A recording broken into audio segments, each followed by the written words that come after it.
নমস্কাৰ hi hello' and welcome back to my YouTube channel Moina ব্লগৰ আকৌ এটা নতুন ভিডিঅ'লৈ আপোনালোক সকলোকে মই অৰ্ণৱ গগৈ স্বাগতম জনাইছোঁ। তো আজিৰ ভিডিঅ'টো মানে মই আজি যাবলৈ লৈছোঁ এজন মোৰ বন্ধুৰ ঘৰলৈ যাম আৰু তেওঁ আচলতে নকছাৰী গৌৰৱ। মই নকছাৰী গৌৰৱ বুলি কিয় এনেকৈ কৈছোঁ আপোনালোকে ভিডিঅ'টো চাই নিশ্চয় গম পাব। তো বলক ভিডিঅ'টো দেৰি নকৰি আৰম্ভ কৰোঁ। ঘৰত মানুহ নাই সেইকাৰণে দৰ্জা চৰ্জা মাৰি থৈ যাব লাগিব।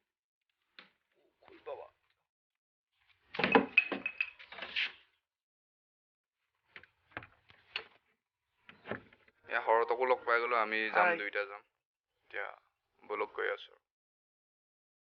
ফাইনেলি মই মোৰ বন্ধুজনৰ ঘৰ পাই গ'লোহি আৰু সোমাই আহিলোঁ এটা বিশেষ ৰুমলৈ, য'ত মোৰ বন্ধু ঋতুপন জোনাকৰ এটা সপোনে পোখা মেলে। এয়াই হৈছে ঋতুপন জোনাকৰ সপোনৰ সাৰথি। এইখন চকীতে বহি ঋতুপন জোনাকে দিনে নিশাই কাম কৰে, এই টেবুলৰ সন্মুখতে বহি। তো বলক দেৰি নকৰি পোনে পোনে ঋতুপন জোনাকৰ পৰা আমি দুই এটা কথা জানিবলৈ বিচাৰিম। ভিডিঅ'টো স্কিপ নকৰি শেষলৈকে চাওক। আমাৰ লগত আছে ঋতুপন জোনাক, স্বাগতম জনাইছোঁ ঋতুপনক। তো ঋতুপনক আমি কেইটামান প্ৰশ্ন সুধিম আৰু এই মিউজিক চিউজিকৰ বিষয়ে অলপ জানিমো আমি, আৰু কেনেকৈ কি কৰে জানিব লাগে। তো ঋতুপন জোনাক প্ৰথমতে আমি পৰিচয়টো জানি ল'ম। প্ৰথমে নমস্কাৰ জনাইছোঁ সকলোকে। অৰ্ণৱ মোৰ বন্ধু হয়, তাৰ নতুন চেনেল এইটো, সকলোৱে চাব চেনেলটো। ই নতুনকৈ আৰম্ভ কৰিছে, আগুৱাই নিব ইয়াক। আজি আহিলে মোৰ অলপ কথা সুধিম বুলি, আৰু ইণ্টাৰভিউ টাইপত নহয়, এটা জাষ্ট এটা নৰ্মেল ব্লগ আৰু একো এতিয়া ইণ্টাৰভিউটোৰ পৰা মানুহ হোৱা নাই এতিয়ালৈকে। ই মোক ক'লে কাৰণে লগৰ কথাটো ৰাখিবই লাগিব মই। নমস্কাৰ, মোৰ নাম হৈছে ঋতুপন জোনাক গগৈ। ঘৰ যোৰহাট ডিষ্ট্ৰিক্টৰ মৰিয়নি সমষ্টিৰ নকছাৰীৰ মৰিঙাল গাঁৱত ঘৰ। তাৰপিছত ঋতুপন জোনাকৰ ঘৰত কোন কোন আছে? মোৰ ঘৰত বৰ্তা বৰমা, মা দেউতা আৰু ভাইটি। বা আছিলে, বা বিয়া দিলোঁ, এতিয়া 4-5 মাহ হৈছে বা, আৰু মই। এই ৰ'ব কথা বতৰা পাতিম আৰু পিছত লাহে লাহে। প্ৰথমতে কিবা এটা শুনি লওক নে কি কয়? ঋতুপনক এতিয়া আমি কিবা এটা বুজাই শুনোৱা। ঠিক আছে, অলপ শুনাই দিছোঁ মই। এতিয়া বৰ্তমান জনপ্ৰিয় গীত এটা ফেৰেংকৈ, গীতটি বহুত ভাইৰেল হৈছে। সেই গীতটি মই অলপ বজাই দিছোঁ, কাৰণ গোটেইটো মুখস্থ নাই মোৰ, অকণমান বজাই কিবা এটা শুনাম ফেৰেংকৈ গীত।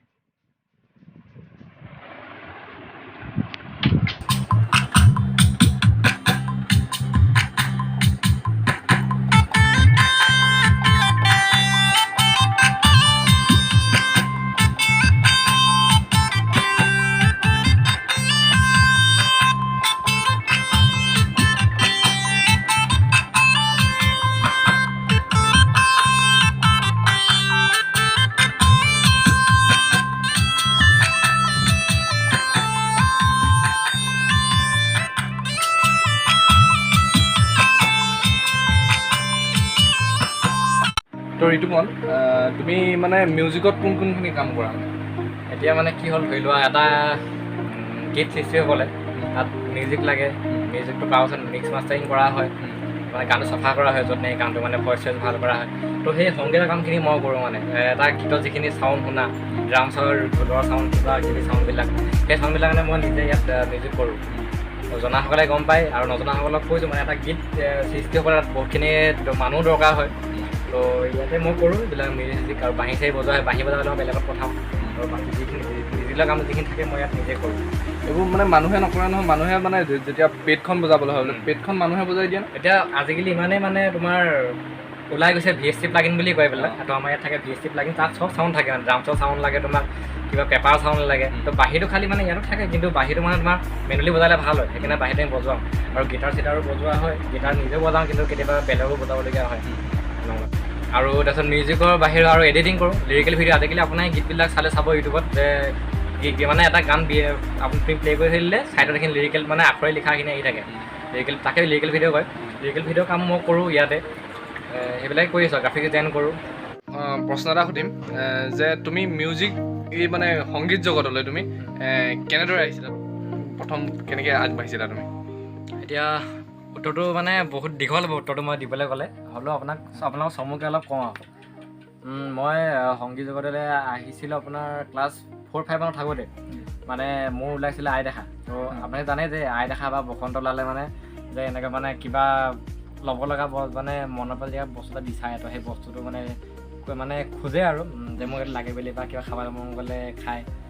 তো তেতিয়া মানে মোক ঘৰত সোধোতে মই কীবৰ্ডখনৰ কথা ক'লোঁ, কীবৰ্ডৰ কথা ক'লোঁ যে মোক কীবৰ্ডখন লাগে। তেতিয়া মানে মই তাৰ আগত মানে প্ৰগ্ৰেম চাওঁ টিভিত, তেতিয়া দেখি থাকোঁ যে এনেকৈ বজাই কিবা, কিন্তু নাজানো যে কেনেকৈ বজায়, কি নাই গানত, কেনেকৈ চাউণ্ডবিলাক ওলায়, তাৰ কি দিবিলে মানে চাউণ্ড ওলায়। তো সেইবোৰ নাজানিছিলোঁ, সেইবোৰ একো নাজানো তেতিয়া, কাৰণ তেতিয়া মই সেইখন মোৰ ওচৰত দেখিয়ে পোৱা নাই। টিভিত দেখোঁ, টিভিত দেখা বস্তু এটা মই এতিয়া কেনেকৈ মই ধৰি লোৱা গম পাম কেনেকুৱা হ'ল কি নাই, কাৰণ ওচৰতো এনেকুৱা মানে কোনো নাছিলে তেনেকুৱা বজোৱা। তাৰপিছত মই ঘৰত ক'লোঁ, বহুত মানে ক'বলৈ বেয়া লাগিছে কথাটো, কাৰণ তাপাহঁতে সেইখন বস্তু চিনি নাপায় কীবৰ্ডখন, কাৰণ নজনা বস্তু এটা খুজিবলৈ মোৰ মানে অলপ হেৰি লাগে, বেয়া লাগে, কাৰণ দিব নিদিয়ে তেনেকুৱা নিচিনা লাগি আছিলে। তাৰপিছত মই নোকোৱাৰ কাৰণে মানে বহুত মানে মোক ঘৰত পাপাহঁতে অলপ গালি দিছিলে যে কি লাগে কোৱা তোমাক। এতিয়া মই মানে ক'লোগৈ যে মোক কীবৰ্ড এখন লাগে, আৰু মই ঘৰত খুজিলোঁ। পিছদিনাখনে মোৰ বৰ্তাই যোৰহাটলৈ নি কীবৰ্ডখন আনি দিছিলে। পিছদিনাখন সৰু এখন লৈছিল, 4,000 টকা লৈছিলে। এতিয়া মনত আছে, মোৰ কীবৰ্ড এতিয়াও লগতে আছে, মই থৈ দিছোঁ। 4,000 টকা লৈছিলে, ইমান টকা হ'ব কীবৰ্ডখন, মানে ইমান টকা। তো মই সেইখন আনিলোঁ, আনি সেইখন প্ৰথম কেইদিনমান পৰিয়ে থাকিলে। তাৰপিছত আৰু লাহে বজাব ল'লোঁ, কিন্তু বুজি নাপাওঁ আকৌ তেতিয়া কেনেকৈ বজাম কি নাই। ইউটিউবো নাই, ইউটিউবত শিকিবলৈ। এতিয়া ইউটিউবত ধৰি লওক চব বস্তু শিকিব পাৰি, এতিয়া ইউটিউব তেনেকৈ চলাও নাই। তেতিয়া মই আনিছিলোঁ কীবৰ্ডখন। তাৰপিছত শিকিলোঁ মানে আমাৰ গাঁৱৰ এজন ককা আছিলে, ককাজনৰ নাম মই ল'ব লাগিব, অশ্বতীঘনৰ, আমি বৰ্তা বুলি কওঁ। অশ্বতীঘনৰ বৰ্তাই মানে মোক ক'লে যে কি তই এখন আনি থৈ দিছ, তই এখন শিক। তাৰপিছত মই কৈছিলোঁ মই পাৰিম জানো? তেতিয়া ককাই যে ক'লে কেলৈ নোৱাৰিবি তই। ককাও মানে তোমাৰ বাঁহী চাহী বজায় ককাই, আগৰ মানে আৰু আগৰ যিবিলাক বস্তু সেইবিলাক বজায়ো, নিজে কিছুমান বস্তু বনায়ো মানে ককাজনে। তো মোক ক'লে যে পাৰিবি, তই আহিবি আমাৰ ঘৰলৈ। তাৰপিছত মই গ'লোঁ, মই পিছবেলা টাইমত স্কুলৰ পৰা আহি পিনি গ'লোঁ। তাৰপিছত দুদিন শিকিলোঁ। শিকাৰ মাজতে আকৌ এটা কথা হ'ল, মই 3-4দিনমান শিকাৰ পাছত মানে মই নোযোৱাৰ কাৰণ এটা আছে। মানে মই ফটকৈ আগতে সৰুতে মানে মানুহৰ ঘৰত, ওচৰৰ মানুহৰ ঘৰতে মই এতিয়া গম পাওঁ ওচৰৰ মানুহসকলে, মানে মই ফটকৈ মানে মানুহৰ ঘৰত কিবা এটা খাব দিলে মই মানে ফটকৈ নাখাওঁ বুলি কৈ দিওঁ, মানে খাবলৈ ফটকৈ বেয়া পাওঁ। একো ভাৱ নাই, কিন্তু মই খাবলৈ অলপ বেয়া পাইছিলোঁ। তাৰপিছত মানে মোক এদিন তাত সেই ককাৰ ঘৰত মানে দেওবাৰ দিন আছিলে, গাহৰি মাংস মোক খাব দিলে। গাহৰি মাংস মই খালোঁ, দিলে কাৰণে খাই দিলোঁ, কিন্তু পিছদিনা মই নোযোৱা হৈ থাকিলোঁ। মানে মনত মানে বেয়া পালোঁ অলপ, মই মানে বেয়া পোৱা বস্তুটো মোক দি দিলে। গাহৰি মাংস বেয়া নাপাওঁ, কিন্তু মই লোকৰ ঘৰত খাই বেয়া পাওঁ সৰুতে। মানে এতিয়াতো বাৰু খাওঁ, চবৰ ঘৰতে খাওঁ এতিয়া, কাৰণ তেতিয়া একো নাজানিছিলোঁ এইবিলাক।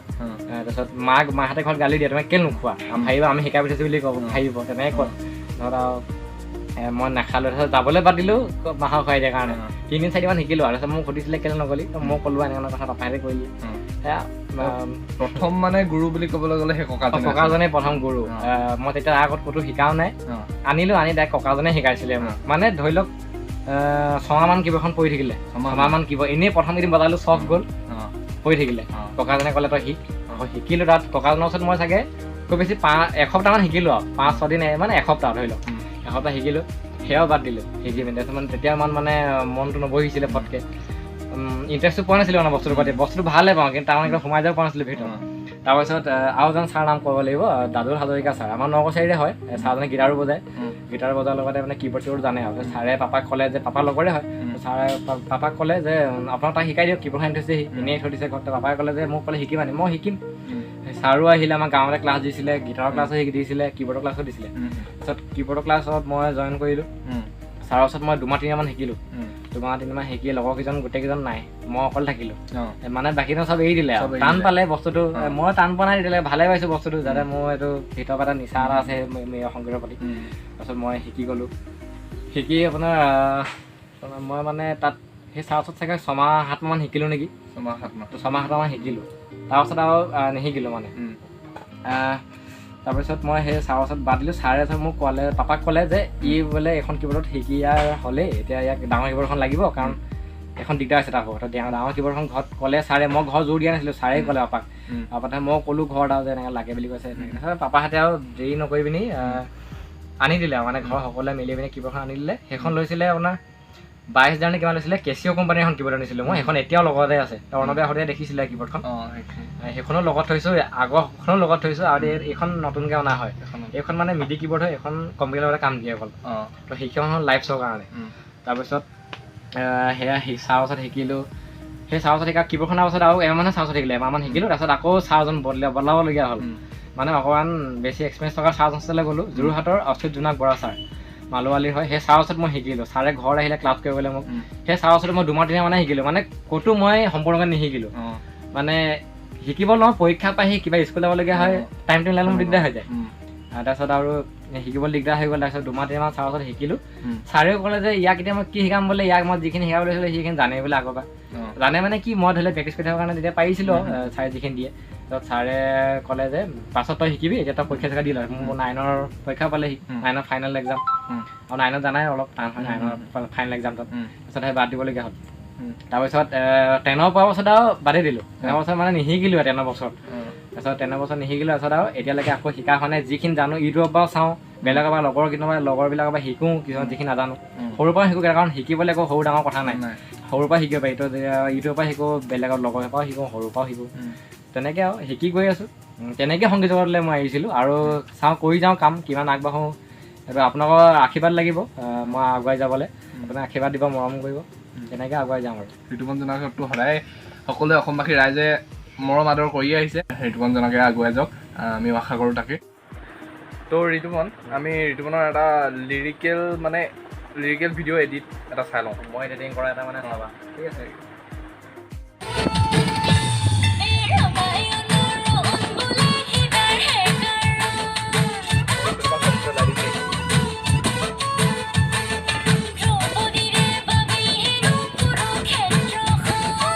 ৰ'ব বেছিকৈ শুনাই দিব নোৱাৰোঁ, কপিৰাইটৰ কথা আছেতো, লাগি যাব।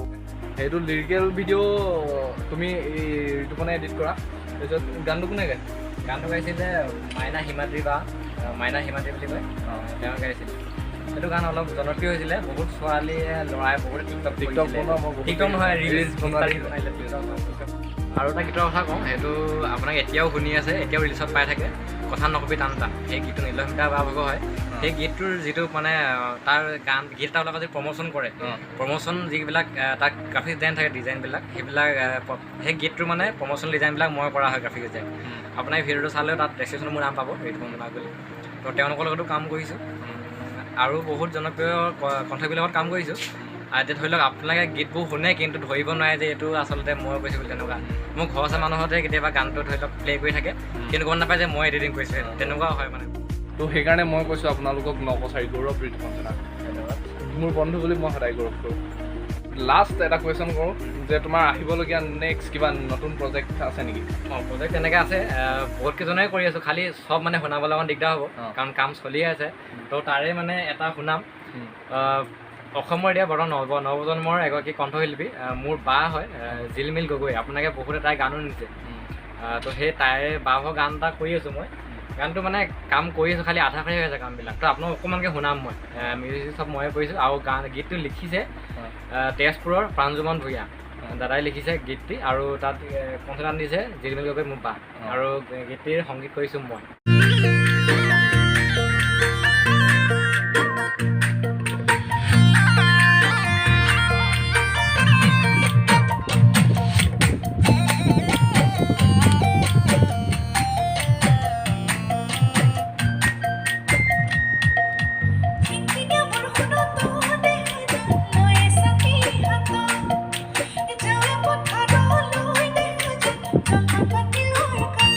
আমি ঋতুপন ভিডিঅ'টো সামৰিব লাগিব, আমি শেষত পাইছোঁ। ইয়াতো লাষ্ট কিবা এটা কৈ দিয়ক।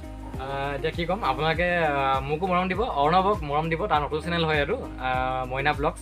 ই তাত ব্লগো দিয়ে, আৰু এতিয়া নতুনকৈ অলপ বেলেগ কিবা এটা কৰিবলৈ আৰম্ভ কৰিছে। আমাৰ ইয়াক কৈ দিওঁ এতিয়া আমাৰ এখন নতুন শ্বৰ্ট ফিল্ম আহি আছে। আমি দুটাই আলোচনা কৰি আছোঁ যে কেনেকুৱা টাইপত কি কৰিব পাৰোঁ। মই এনেকুৱা এখন কৰিম যাতে মানুহক কিবা এটা মেছেজ দিব পাৰোঁ শ্বৰ্ট ফিল্মখনৰ যোগেদি। অৰ্ণৱে লিখিব, মই কেমেৰা চেমেৰা এডিটিং কৰিম আৰু এইবিলাক। আপোনাক সেইখন চাব, অতি শীঘ্ৰে আহি আছে। মই কথা দিছোঁ আপোনালোকক, সেইখন আহি আছে। আৰু ইয়াৰ চেনেলটো চাব, আপোনাক সকলোৱে ছাবস্ক্ৰাইব কৰিব, আৰু লাইক কৰিব, ভিডিঅ'বোৰ শ্বেয়াৰ কৰিব। ইয়াক আগুৱাই নিয়ক যিমান পাৰে। সেয়াই আৰু আগুৱাই নিব, মৰম দিব, সকলোৱে আশীৰ্বাদ কৰিব। লাইক, কমেণ্ট, শ্বেয়াৰ, ছাবস্ক্ৰাইব কৰিবলৈ নাপাহৰিব। ভিডিঅ'টো ইমানতে সামৰিছোঁ আজিলৈ, বাই বাই।